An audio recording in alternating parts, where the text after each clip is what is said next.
ਬੱਚਿਓ ਅੱਜ ਅਸੀਂ 7th ਕਲਾਸ ਦਾ ਸੈਕਿੰਡ ਚੈਪਟਰ ਪੜ੍ਹਾਂਗੇ ਧਰਤੀ ਦਾ ਅੰਦਰੂਨੀ ਅਤੇ ਬਾਹਰਲਾ ਰੂਪ।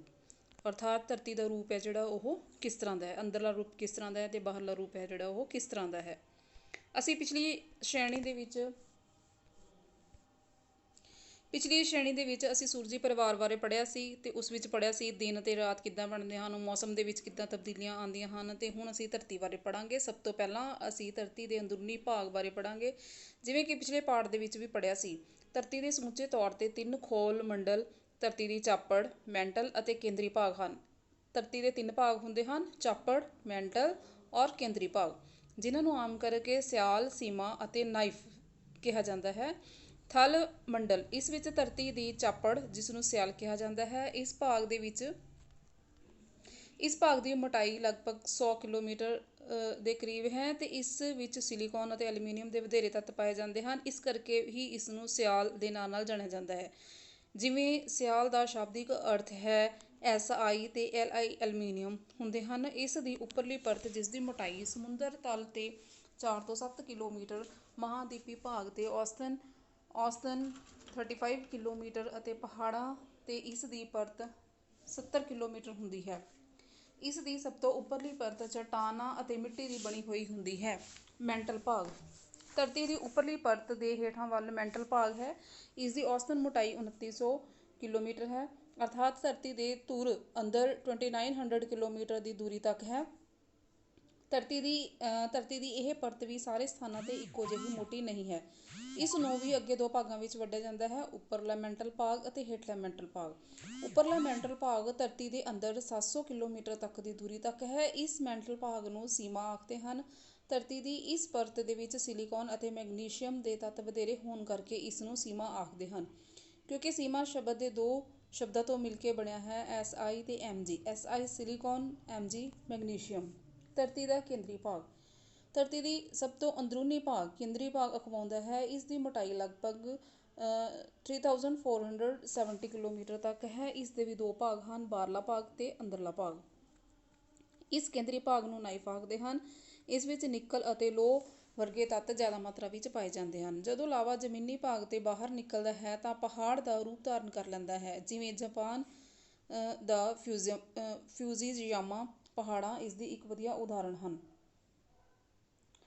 ਚੱਟਾਨਾਂ ਦਾ ਵਰਗੀਕਰਨ, ਚੱਟਾਨਾਂ ਕਈ ਪ੍ਰਕਾਰ ਦੀਆਂ ਹੁੰਦੀਆਂ ਹਨ। ਇਸ ਦਾ ਵਰਗੀਕਰਨ ਇਸ ਤਰ੍ਹਾਂ ਹੁੰਦੀਆਂ ਹਨ: ਅਗਨੀ ਚੱਟਾਨਾਂ, ਤੈਅਦਾਰ ਚੱਟਾਨਾਂ ਤੇ ਰੂਪਾਂਤਰੀ ਚੱਟਾਨਾਂ।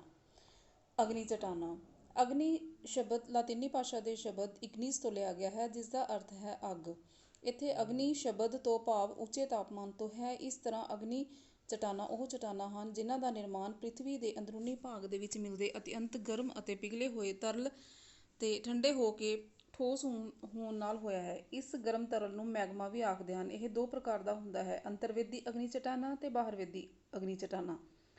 ਅੰਤਰਵੇਦੀ ਅਗਨੀ ਚੱਟਾਨਾਂ, ਜਦੋਂ ਇਹ ਗਰਮ ਤਰਲ ਪਦਾਰਥ ਧਰਤੀ ਦੀ ਸਤਹ ਦੇ ਉੱਤੇ ਆ ਜਾਂਦਾ ਹੈ ਤਾਂ ਇਸ ਨੂੰ ਲਾਵਾ ਆਖਦੇ ਹਨ।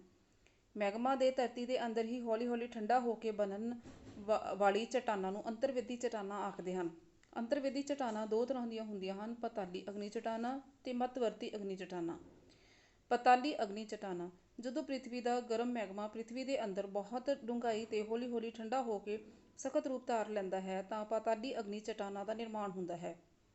ਗ੍ਰੇਨਾਈਟ ਅਤੇ ਗੈਬਰੋ ਇਸ ਦੀਆਂ ਪ੍ਰਸਿੱਧ ਉਦਾਹਰਨਾਂ ਹਨ। ਮੱਧਵਰਤੀ ਅਗਨੀ ਚੱਟਾਨਾਂ, ਕਦੀ-ਕਦੀ ਪ੍ਰਿਥਵੀ ਦੇ ਅੰਦਰਲਾ ਮੈਗਮਾ ਭੂ-ਸਤਹ 'ਤੇ ਨਾ ਆ ਕੇ ਸਗੋਂ ਅੰਦਰ ਹੀ ਧਰਤੀ ਦੀਆਂ ਤਰੇੜਾਂ ਵਿੱਚ ਠੰਡਾ ਹੋ ਕੇ ਜੰਮ ਜਾਂਦਾ ਹੈ। ਇਸ ਤਰ੍ਹਾਂ ਬਣੀਆਂ ਚੱਟਾਨਾਂ ਮੱਧਵਰਤੀ ਅਗਨੀ ਚੱਟਾਨਾਂ ਅਖਵਾਉਂਦੀਆਂ ਹਨ, ਜਿਵੇਂ ਡਾਇਕ, ਸਿਲ, ਡੈਲਰਾਈਟ ਆਦਿ। ਬਾਹਰਵੇਦੀ ਅਗਨੀ ਚੱਟਾਨਾਂ, ਜਦੋਂ ਧਰਤੀ ਦਾ ਅੰਦਰਲਾ ਮੈਗਮਾ ਬਹੁਤ ਜ਼ਿਆਦਾ ਹੋ ਜਾਂਦਾ ਹੈ ਤਾਂ ਧਰਤੀ ਦੀ ਪੋਲੀ ਸਤਹ ਤੋਂ ਬਾਹਰ ਵੱਲ ਜ਼ੋਰ ਨਾਲ ਨਿਕਲਦਾ ਹੈ ਤਾਂ ਇਹ ਮੈਗਮਾ ਬਾਹਰ ਧਰਤੀ ਦੀ ਸਤਹ 'ਤੇ ਠੰਡਾ ਹੋ ਜਾਂਦਾ ਹੈ। ਇਸ ਤਰ੍ਹਾਂ ਬਣਨ ਵਾਲੀਆਂ ਚੱਟਾਨਾਂ ਨੂੰ ਬਾਹਰਵੇਦੀ ਚੱਟਾਨਾਂ ਜਾਂ ਜਵਾਲਾਮੁਖੀ ਚੱਟਾਨਾਂ ਆਖਦੇ ਹਨ। ਤੈਅਦਾਰ ਜਾਂ ਤਲਛਟੀ ਚੱਟਾਨਾਂ, ਇਹ ਚੱਟਾਨਾਂ ਅਨੁਛਾਦਨ ਦੇ ਕਾਰਕ ਜਿਵੇਂ ਵਹਿੰਦਾ ਪਾਣੀ, ਹਵਾ, ਹਿਮਨਦੀ ਆਦਿ ਦੁਆਰਾ ਲਿਆਂਦੀ ਗਈ ਸਮੱਗਰੀ ਦੇ ਨੀਵੀਆਂ ਥਾਵਾਂ ਉੱਤੇ ਪਰਤਾਂ ਦੇ ਰੂਪ ਦੇ ਵਿੱਚ ਜਮ੍ਹਾਂ ਹੋਣ ਨਾਲ ਬਣਦੀਆਂ ਹਨ। ਇਹ ਜਮਾਓ ਆਮ ਕਰਕੇ ਨੀਵੀਆਂ ਥਾਵਾਂ ਦੀਆਂ ਝੀਲਾਂ, ਨਦੀਆਂ, ਮਹਾਂਦੀਪਾਂ ਦੇ ਨਾਲ ਲੱਗਦੇ ਸਮੁੰਦਰਾਂ ਆਦਿ ਦੀ ਸਤਹ 'ਤੇ ਹੁੰਦਾ ਹੈ। ਜਮਾਓ ਦੀ ਇਹ ਕਿਰਿਆ ਲੱਖਾਂ ਸਾਲ ਚੱਲਦੀ ਰਹਿੰਦੀ ਹੈ। ਇਸ ਤਰ੍ਹਾਂ ਇਹ ਚੱਟਾਨੀ ਮਾਦਾ ਪਰਤ ਦਰ ਪਰਤ ਜਮ੍ਹਾਂ ਹੁੰਦਾ ਜਾਂਦਾ ਹੈ। ਅਤਿਅੰਤ ਦਬਾਅ ਦੇ ਕਾਰਨ ਕਠੋਰ ਹੋ ਕੇ ਆਂਤਰਿਕ ਅਤੇ ਰਸਾਇਣਿਕ ਕ੍ਰਿਆਵਾਂ ਦੁਆਰਾ ਤੈਅਦਰ ਚਟਾਨਾਂ ਨੂੰ ਜਨਮ ਦਿੰਦਾ ਹੈ। ਜਿਵੇਂ ਭਾਰਤ ਵਿੱਚ ਗੰਗਾ ਅਤੇ ਸਤਲੁਜ ਦੇ ਮੈਦਾਨ। ਰੂਪਾਂਤਰਿਤ ਚਟਾਨਾਂ। ਮੈਟਾਮਾਰਫਿਕ ਸ਼ਬਦ ਗ੍ਰੀਕ ਭਾਸ਼ਾ ਦੇ ਦੋ ਸ਼ਬਦਾਂ ਦੇ ਮੇਲ ਤੋਂ ਬਣਿਆ ਹੈ। ਮੈਟਾ ਭਾਵ ਬਦਲਾਵ, ਮਾਰਫ ਅਰਥਾਤ ਰੂਪ। ਇਸ ਤਰ੍ਹਾਂ ਇਸ ਵਰਗ ਦੇ ਵਿੱਚ ਉਹ ਚਟਾਨਾਂ ਆਉਂਦੀਆਂ ਹਨ ਜੋ ਆਪਣੇ ਅਸਲ ਰੂਪ ਤੋਂ ਬਦਲ ਚੁੱਕੀਆਂ ਹਨ। ਧਰਤੀ ਵਿੱਚ ਪਾਏ ਜਾਣ ਵਾਲੇ ਤਾਪ ਅਤੇ ਦਬਾਅ ਜਾਂ ਦੋਨਾਂ ਦੇ ਸੰਯੁਕਤ ਪ੍ਰਭਾਵ ਦੇ ਕਾਰਨ ਅਗਨੀ ਅਤੇ ਤੈਅਦਰ ਚਟਾਨਾਂ ਦੇ ਰੰਗ, ਰੂਪ, ਸੰਰਚਨਾ, ਕਠੋਰਤਾ ਆਦਿ ਵਿੱਚ ਵੀ ਬਦਲਾਅ ਆ ਜਾਂਦਾ ਹੈ। ਤਾਪੀ ਰੂਪਾਂਤਰਤ। ਜਦੋਂ ਮੈਗਮਾ ਦਰਾਰਾਂ ਅਤੇ ਨਾਲੀਆਂ ਆਦਿ ਦੇ ਵਿੱਚੋਂ ਵਹਿੰਦਾ ਹੋਇਆ ਚਟਾਨਾਂ ਦੇ ਸੰਪਰਕ ਵਿੱਚ ਆਉਂਦਾ ਹੈ ਤਾਂ ਆਪਣੇ ਉੱਚੇ ਤਾਪਮਾਨ ਦੇ ਕਾਰਨ ਉਹਨਾਂ ਨੂੰ ਪਕਾ ਦਿੰਦਾ ਹੈ। ਇਸ ਨੂੰ ਤਾਪੀ ਰੂਪਾਂਤਰਨ ਕਹਿੰਦੇ ਹਨ। ਖੇਤਰੀ ਰੂਪਾਂਤਰਨ।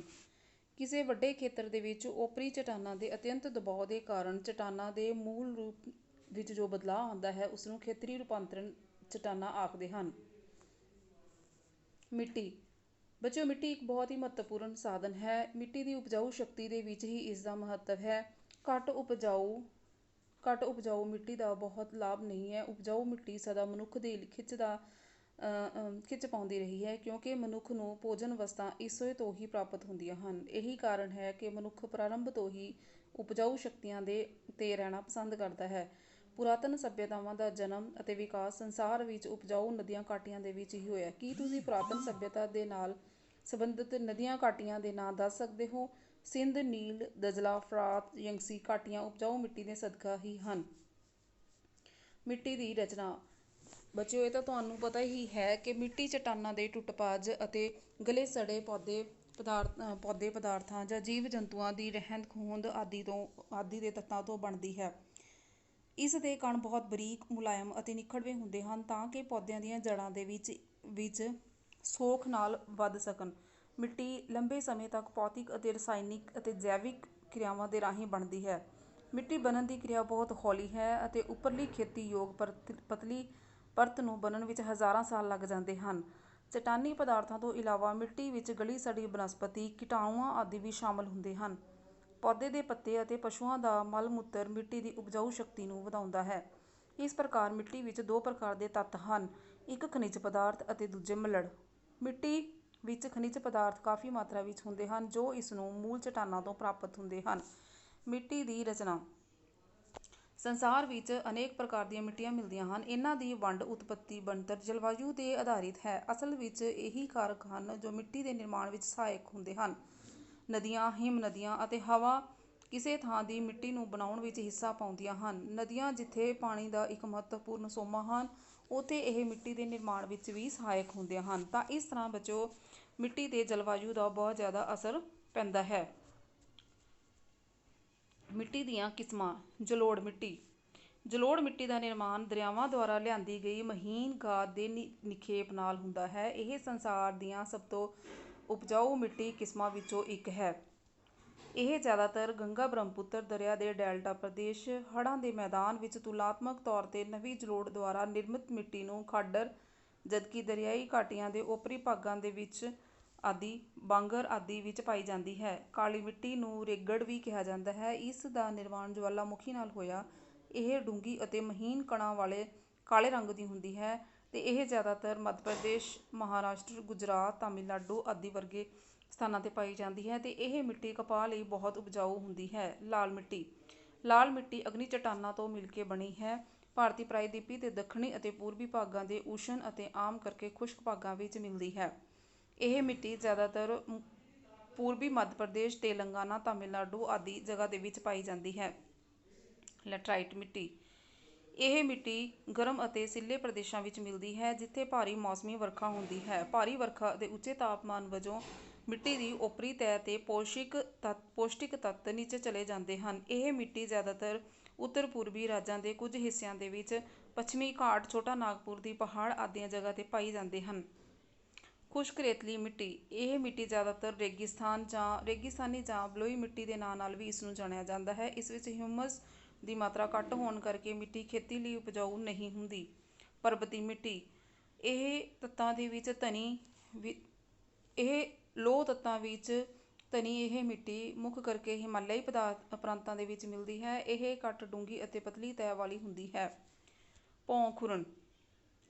ਭੌਂ ਖੁਰਨ ਇੱਕ ਗੰਭੀਰ ਸਮੱਸਿਆ ਹੁੰਦੀ ਹੈ ਬੱਚਿਓ। ਜਦੋਂ ਹਵਾ ਚੱਲਦੀ ਹੈ ਜਾਂ ਤੇਜ਼ ਬਾਰਿਸ਼ ਹੁੰਦੀ ਹੈ ਤਾਂ ਉਸ ਦੇ ਨਾਲ ਕੀ ਹੁੰਦਾ ਹੈ, ਜਦੋਂ ਤੇਜ਼ ਬਾਰਿਸ਼ ਆਉਂਦੀ ਹੈ ਜਾਂ ਹਵਾ ਚੱਲਦੀ ਹੈ ਤਾਂ ਮਿੱਟੀ ਦੀ ਉੱਪਰਲੀ ਪਰਤ ਬਹਿ ਜਾਂਦੀ ਹੈ ਜਾਂ ਹਟ ਜਾਂਦੀ ਹੈ, ਤਾਂ ਉਸ ਨੂੰ ਹੀ ਅਸੀਂ ਭੌਂ ਖੁਰਨ ਆਖਦੇ ਹਾਂ। ਅਰਥਾਤ ਮਿੱਟੀ ਦੀ ਉੱਪਰਲੀ ਪਰਤ ਦਾ ਖਤਮ ਹੋਣਾ, ਤਾਂ ਉਸ ਨੂੰ ਅਸੀਂ ਭੌਂ ਖੁਰਨ ਆਖਦੇ ਹਨ। ਭੌਂ ਖੁਰਨ ਇੱਕ ਗੰਭੀਰ ਸਮੱਸਿਆ ਹੈ। ਇਹ ਨਾ ਕੇਵਲ ਭਾਰਤ ਲਈ ਇੱਕ ਸਮੱਸਿਆ ਹੈ, ਸਗੋਂ ਸੰਸਾਰ ਦੇ ਹੋਰਨਾਂ ਭਾਗਾਂ ਦੇ ਲਈ ਵੀ ਇੱਕ ਗੰਭੀਰ ਸਮੱਸਿਆ ਹੈ। ਗੈਰ ਵਿਗਿਆਨਿਕ ਢੰਗ ਨਾਲ ਖੇਤੀ ਕਰਨਾ, ਦਰਖਤਾਂ ਦੇ ਲਗਾਤਾਰ ਕੱਟੇ ਜਾਣਾ, ਵੱਧ ਪਸ਼ੂ ਚਰਾਈ ਕੁਝ ਕੁ ਪ੍ਰਮੁੱਖ ਕਾਰਨ ਹਨ ਜਿਨ੍ਹਾਂ ਕਰਕੇ ਭੌਂ ਖੁਰਨ ਹੋ ਜਾਂਦਾ ਹੈ। ਭਾਰਤ ਵਿੱਚ ਭੌਂ ਖੁਰਨ ਦੀ ਦਰ ਜ਼ਿਆਦਾ ਹੈ, ਇਸ ਲਈ ਭੂਮੀ ਨੂੰ ਸੰਭਾਲਣ ਦੀ ਬਹੁਤ ਜ਼ਿਆਦਾ ਸਾਨੂੰ ਲੋੜ ਹੈ। ਨਵੇਂ ਦਰਖਤ ਲਗਾਉਣਾ, ਖੇਤੀਬਾੜੀ ਦੇ ਚੰਗੇ ਢੰਗ ਅਪਣਾਉਣਾ ਅਤੇ ਪਸ਼ੂ ਚਰਾਈ ਘਟਾਉਣ ਨਾਲ ਮਿੱਟੀ ਦੇ ਭੌਂ ਖੁਰਨ ਨੂੰ ਰੋਕਿਆ ਜਾ ਸਕਦਾ ਹੈ। ਖਣਿਜ ਪਦਾਰਥ। ਅਸੀਂ ਚਟਾਨਾਂ ਦੀ ਉਤਪੱਤੀ ਦੇ ਨਾਲ ਸੰਬੰਧਿਤ ਕਿਰਿਆਵਾਂ, ਇਹਨਾਂ ਦੀਆਂ ਕਿਸਮਾਂ ਬਾਰੇ ਪੜ੍ਹਿਆ। ਇਹ ਚਟਾਨਾਂ ਕਿਹੜੇ ਪਦਾਰਥਾਂ ਦੀਆਂ ਬਣਦੀਆਂ ਹਨ? ਚਟਾਨਾਂ ਬਣਾਉਣ ਵਾਲੇ ਪਦਾਰਥਾਂ ਨੂੰ ਖਣਿਜ ਪਦਾਰਥ ਆਖਦੇ ਹਨ। ਇਹ ਖਣਿਜ ਪਦਾਰਥ ਕਿਸੇ ਦੇਸ਼ ਦੀ ਆਰਥਿਕਤਾ ਦਾ ਮਾਪਦੰਡ ਹੁੰਦੇ ਹਨ। ਇਹਨਾਂ ਖਣਿਜਾਂ ਨੂੰ 3 ਵਰਗਾਂ ਵਿੱਚ ਵੰਡਿਆ ਜਾਂਦਾ ਹੈ: ਧਾਤਵੀ ਖਣਿਜ, ਅਧਾਤਵੀ ਖਣਿਜ ਤੇ ਸ਼ਕਤੀ ਖਣਿਜ। ਧਾਤਵੀ ਖਣਿਜ ਜਿਸ ਵਿੱਚ ਧਾਤ ਦੇ ਅੰਸ਼ ਹੁੰਦੇ ਹਨ, ਜਿਵੇਂ ਲੋਹਾ, ਤਾਂਬਾ, ਟਿਨ, ਐਲੂਮੀਨੀਅਮ, ਸੋਨਾ, ਚਾਂਦੀ ਆਦਿ। ਅਧਾਤਵੀ ਖਣਿਜ ਕਿਹੜੇ ਹੁੰਦੇ ਹਨ? ਜਿਨ੍ਹਾਂ ਵਿੱਚ ਧਾਤੀ ਅੰਸ਼ ਨਹੀਂ ਹੁੰਦੇ, ਜਿਵੇਂ ਸਲਫਰ, ਅਬਰਕ, ਜਿਪਸਮ, ਫਾਸਫੇਟ, ਪੋਟਾਸ਼ ਆਦਿ। ਸ਼ਕਤੀ ਖਣਿਜ ਕਿਹੜੇ ਹੁੰਦੇ ਹਨ? ਉਹ ਖਣਿਜ ਜਿਨ੍ਹਾਂ ਦੇ ਨਾਲ ਬਾਲਣ ਸ਼ਕਤੀ, ਊਰਜਾ ਆਦਿ ਮਿਲਦੇ ਹਨ, ਉਹਨਾਂ ਨੂੰ ਅਸੀਂ ਸ਼ਕਤੀ ਖਣਿਜ ਆਖਦੇ ਹਾਂ। ਜਿਵੇਂ ਮੋਟਰਾਂ ਅਤੇ ਗੱਡੀਆਂ ਚੱਲਦੀਆਂ ਹਨ ਜਿਸ ਨਾਲ, ਜਿਵੇਂ ਕਿ ਕੋਲਾ ਅਤੇ ਪੈਟਰੋਲੀਅਮ, ਕੁਦਰਤੀ ਗੈਸ, ਬਿਜਲੀ ਆਦਿ। ਲੋਹਾ। ਲੋਹੇ ਦੀ ਵਰਤੋਂ ਇੱਕ ਛੋਟੇ ਕਿੱਲ ਤੋਂ ਲੈ ਕੇ ਵੱਡੇ ਵੱਡੇ ਸਾਗਰੀ ਬੇੜਿਆਂ ਤੱਕ ਹੁੰਦੀ ਹੈ ਤੇ ਇਹ ਇੱਕ ਉਦਯੋਗਾਂ ਦਾ ਮੇਨ ਆਧਾਰ ਹੈ। ਜੋ ਲੋਹਾ ਹੈ ਉਹ ਮੰਨਿਆ ਜਾਂਦਾ ਹੈ। ਤਾਂਬਾ। ਮਨੁੱਖੀ ਇਤਿਹਾਸ ਦੇ ਵਿੱਚ ਤਾਂਬਾ ਸਭ ਤੋਂ ਪਹਿਲਾਂ ਜਾਣਿਆ ਜਾਣ ਵਾਲਾ ਖਣਿਜ ਹੈ। ਉਦਯੋਗਿਕ ਪੱਖ ਤੋਂ ਧਾਤ ਵਿੱਚ ਲੋਹੇ ਤੋਂ ਬਾਅਦ ਤਾਂਬੇ ਦਾ ਨੰਬਰ ਆਉਂਦਾ ਹੈ। ਤਾਂਬਾ ਬਿਜਲੀ ਦਾ ਚੰਗਾ ਸੁਚਾਲਕ ਮੰਨਿਆ ਜਾਂਦਾ ਹੈ। ਟੈਲੀਫੋਨ, ਕੇਬਲ ਦੀਆਂ ਤਾਰਾਂ, ਰੇਲਵੇ ਇੰਜਨ, ਹਵਾਈ ਜਹਾਜ਼ ਅਤੇ ਘੜੀਆਂ ਦੇ ਵਿੱਚ ਤਾਂਬੇ ਦੀ ਖੂਬ ਵਰਤੋਂ ਕੀਤੀ ਜਾਂਦੀ ਹੈ। ਬਾਕਸਾਈਟ। ਬਾਕਸਾਈਟ ਤੋਂ ਐਲੂਮੀਨੀਅਮ ਪ੍ਰਾਪਤ ਹੁੰਦਾ ਹੈ। ਐਲੂਮੀਨੀਅਮ ਇੱਕ ਹਲਕੇ ਭਾਰ ਵਾਲੀ ਧਾਤ ਹੈ। ਇਸ ਦੀ ਵਧੇਰੇ ਵਰਤੋਂ ਹਵਾਈ ਜਹਾਜ਼ ਬਣਾਉਣ ਵਿੱਚ ਕੀਤੀ ਜਾਂਦੀ ਹੈ। ਰੇਲਾਂ, ਗੱਡੀਆਂ, ਮੋਟਰਾਂ, ਬੱਸਾਂ, ਕਾਰਾਂ, ਬਿਜਲੀਆਂ ਦੀਆਂ ਤਾਰਾਂ ਬਣਾਉਣ ਵਿੱਚ ਵੀ ਕੀਤੀ ਜਾਂਦੀ ਹੈ। ਮੈਗਨੀਜ਼ ਇੱਕ ਬਹੁਤ ਹੀ ਮਹੱਤਵਪੂਰਨ ਖਣਿਜ ਪਦਾਰਥ ਹੈ। ਇਸ ਦੀ ਜ਼ਿਆਦਾ ਵਰਤੋਂ ਕੱਚੇ ਲੋਹੇ ਤੋਂ ਸਟੀਲ ਬਣਾਉਣ ਦੇ ਵਿੱਚ ਕੀਤੀ ਜਾਂਦੀ ਹੈ। ਬਲੀਚਿੰਗ ਪਾਊਡਰ, ਕੀੜੇਮਾਰ ਦਵਾਈਆਂ, ਰੰਗ ਰੋਗਨ ਤੇ ਸ਼ੀਸ਼ਾ ਬਣਾਉਣ ਦੇ ਵਿੱਚ ਵੀ ਇਸ ਦੀ ਵਰਤੋਂ ਕੀਤੀ ਜਾਂਦੀ ਹੈ। ਅਬਰਕ ਇੱਕ ਅਧਾਤਵੀ ਖਣਿਜ ਹੈ। ਇਸ ਦੇ ਵੀ ਕਈ ਲਾਭ ਹਨ ਜਿਸ ਕਰਕੇ ਇਹ ਇੱਕ ਮਹੱਤਵਪੂਰਨ ਖਣਿਜ ਬਣ ਗਿਆ ਹੈ। ਇਸ ਖਣਿਜ ਦੀ ਵਧੇਰੇ ਵਰਤੋਂ ਬਿਜਲੀ ਦਾ ਸਾਮਾਨ, ਰੰਗ ਰੋਗਨ, ਰਡਾਰ, ਕਾਗਜ਼, ਹਵਾਈ ਜਹਾਜ਼, ਮੋਟਰਾਂ ਤੇ ਪਾਰਦਰਸ਼ੀ ਚਾਦਰਾਂ ਆਦਿ ਦੇ ਵਿੱਚ ਇਸ ਦੀ ਵਰਤੋਂ ਕੀਤੀ ਜਾਂਦੀ ਹੈ। ਸ਼ਕਤੀ ਖਣਿਜ। ਧਰਤੀ ਅੰਦਰ ਸ਼ਕਤੀ ਖਣਿਜ ਜਿਵੇਂ ਕੋਲਾ, ਖਣਿਜ ਤੇਲ, ਕੁਦਰਤੀ ਗੈਸ ਆਦਿ, ਬਿਜਲੀ ਵੀ ਬਹੁਤ ਮਾਤਰਾ ਦੇ ਵਿੱਚ ਪਾਏ ਜਾਂਦੇ ਹਨ। ਕੋਲਾ ਪ੍ਰਮੁੱਖ ਸ਼ਕਤੀ ਦਾ ਖਣਿਜ ਹੁੰਦਾ ਹੈ। ਹੁਣ ਕੋਲੇ ਦੀ ਸਿੱਧੀ ਸ਼ਕਤੀ ਦੇ ਰੂਪ ਦੇ ਵਿੱਚ ਹੀ ਵਰਤੋਂ ਜੋ ਹੈ ਘੱਟ ਗਈ ਹੈ। ਉਸਦਾ ਜੋ ਪ੍ਰਯੋਗ ਹੈ ਉਸ ਦੀ ਜਗ੍ਹਾ ਤੇ ਜੋ ਹੈ ਉਹ ਬਿਜਲੀ ਦੀ ਵਰਤੋਂ ਦਾ ਰੁਝਾਨ ਜਿਹੜਾ ਹੈਗਾ ਉਹ ਜ਼ਿਆਦਾ ਹੋ ਗਿਆ ਹੈ। ਖਣਿਜ ਤੇਲ ਪੈਟਰੋਲੀਅਮ ਦੇ ਨਾਂ ਨਾਲ ਜਾਣਿਆ ਜਾਂਦਾ ਹੈ। ਇਸ ਨੂੰ ਚਾਲਕ ਸ਼ਕਤੀ ਵੀ ਆਖਦੇ ਹਨ। ਖਣਿਜਾਂ ਦੀ ਤਰ੍ਹਾਂ ਇਹ ਵੀ, ਕਿਉਂਕਿ ਧਰਤੀ ਦੇ ਵਿੱਚੋਂ ਕੱਢਿਆ ਜਾਂਦਾ ਹੈ, ਇਸ ਨੂੰ ਖਣਿਜ ਤੇਲ ਆਖਿਆ ਜਾਂਦਾ ਹੈ। ਅੱਜ ਕੱਲ੍ਹ ਇਸ ਦੀ ਵਰਤੋਂ ਇੰਨੀ ਵੱਧ ਗਈ ਹੈ ਕਿ ਇਸ ਨੂੰ ਤਰਲ ਸੋਨਾ ਵੀ ਆਖਿਆ ਜਾਂਦਾ ਹੈ। ਇਸ ਨੂੰ ਪੈਟਰੋਲੀਅਮ ਦੇ ਨਾਂ ਨਾਲ ਸੱਦਿਆ ਜਾਂਦਾ ਹੈ। ਇਸ ਦੇ ਦੋ ਸ਼ਬਦ ਪੈਟਰੋ ਅਤੇ ਓਲੀਅਮ ਦੇ ਦੋ ਜੋੜਾਂ ਨਾਲ ਇਹ ਬਣਿਆ ਹੈ। ਲਾਤੀਨੀ ਭਾਸ਼ਾ ਦੇ ਵਿੱਚ ਪੈਟਰਾ ਦਾ ਅਰਥ ਹੁੰਦਾ ਹੈ ਚਟਾਨ ਅਤੇ ਓਲੀਅਮ ਦਾ ਅਰਥ ਹੁੰਦਾ ਹੈ ਤੇਲ। ਇਸ ਤਰ੍ਹਾਂ ਪੈਟਰੋਲੀਅਮ ਦਾ ਸ਼ਾਬਦਿਕ ਅਰਥ ਹੁੰਦਾ ਹੈ ਚਟਾਨ ਤੋਂ ਪ੍ਰਾਪਤ ਖਣਿਜ ਤੇਲ। ਇਹ ਬਨਸਪਤੀ, ਮਰੇ ਹੋਏ ਜੀਵ ਜੰਤੂ ਤੇ ਪਰਤਦਾਰ ਚਟਾਨਾਂ ਵਿਚਲੇ ਦਬੇ ਜਾਣ ਨਾਲ ਬਣਦਾ ਹੈ। Petroleum, diesel. ਜਿਹੜੇ ਪੈਟਰੋਲ ਜਾਂ ਡੀਜ਼ਲ ਅਸੀਂ ਪੈਟਰੋਲ ਪੰਪਾਂ ਤੋਂ ਪ੍ਰਾਪਤ ਕਰਦੇ ਹਾਂ ਉਹ ਸਾਨੂੰ ਧਰਤੀ ਦੇ ਹੇਠੋਂ ਇਸੇ ਸਥਿਤੀ ਦੇ ਵਿੱਚ ਹੀ ਪ੍ਰਾਪਤ ਨਹੀਂ ਹੁੰਦੇ। ਇਹ ਅਸ਼ੁੱਧ ਅਤੇ ਅਣਸੋਧਿਆ ਹੁੰਦਾ ਹੈ। ਇਸ ਨੂੰ ਕੱਚਾ ਤੇਲ ਵੀ ਆਖਿਆ ਜਾਂਦਾ ਹੈ। ਇਸ ਕੱਚੇ ਤੇਲ ਨੂੰ ਸੋਧਕ ਕਾਰਖਾਨਿਆਂ ਦੇ ਵਿੱਚ ਸਾਫ਼ ਕਰਕੇ ਇਸ ਤੋਂ ਕਈ ਵਸਤਾਂ ਪ੍ਰਾਪਤ ਕੀਤੀਆਂ ਜਾਂਦੀਆਂ ਹਨ, ਜਿਵੇਂ ਪੈਟਰੋਲ, ਡੀਜ਼ਲ, ਮਿੱਟੀ ਦਾ ਤੇਲ, ਗੈਸ, ਚਿਕਨਾਹਟ ਵਾਲੇ ਤੇਲ, ਗਰੀਸ ਔਰ ਵੈਸਲੀਨ ਆਦਿ।